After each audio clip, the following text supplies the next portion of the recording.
पहला प्रश्न है, त्वरित आवेश उत्पन्न करते हैं, मतलब द एक्सीलरेट चार्ज जनरेटेड,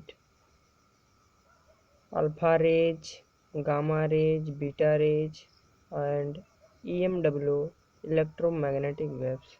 सही ऑप्शन है वैद्युत चुंबकीय तरंग। आंसर आपको दिया ही है कि जो त्वरित आवेश होते हैं वे वैद्युत चुंबकीय तरंगों का उत्पादन करते हैं। कोई भी कण जब गति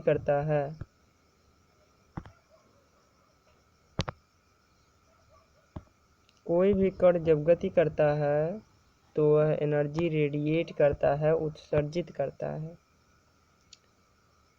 जो एनर्जी होती है जब वह गति करता है तो तरंगों के रूप में होती है, इसे हम विद्युत चुंबकीय तरंगे कहते हैं। यदि कोई पूछे कि विद्युत चुंबकीय तरंगे क्या होती हैं तो परिभाषा होती है, वे तरंगे जिसका संचरण बिना किसी माध्यम के होता है, अर्थात माध्यमलेस तरंगे या mediumless waves is known as EMW।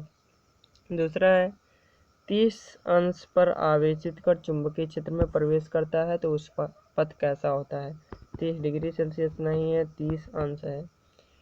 तो यदि कोई कण चुंबकीय क्षेत्र B में, मान लिया जाए कि यह कोई चुंबकीय क्षेत्र है, तो यदि कोई कण चुंबकीय क्षेत्र में लंबवत न प्रवेश करके, समांतर न प्रवेश करके किसी भी कोण पर प्रवेश करे तो उसका पथ होता है वह हेलिकल हो जाता है। हेलिकल मतलब कुंडलिनीकार, कुंडलिनीकार मतलब कुंडली के आकार का इस प्रकार हो जाता है। सपोज दैट यहाँ से गति करा यहाँ से तो इस प्रकार हो जाता है। आप लोग देख रहे होंगे विजुअलाइजेशन में। तो कुंडली के आकार का मतलब स्प्रिंग के आकार हो जाता है, इस प्रकार हो जाता है। तो इसे हम हेलिकल कहते हैं, इंग्लिश में हेलिकल। तो 90 डिग्री ना हो, 0 डिग्री ना हो तो इस प्रकार गति करता है।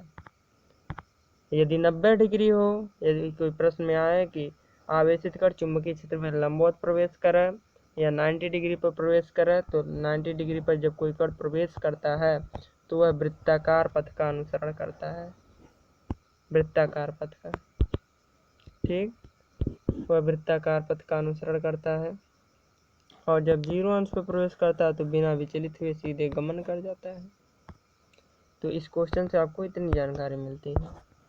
अगला प्रश्न, जब किसी धारामापी को शंट किया जाता है तो उसका सीमा क्षेत्र बढ़ता है।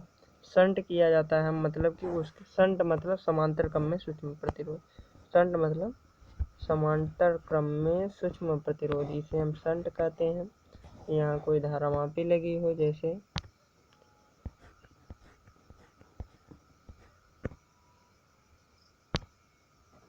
धारामापी लगी हो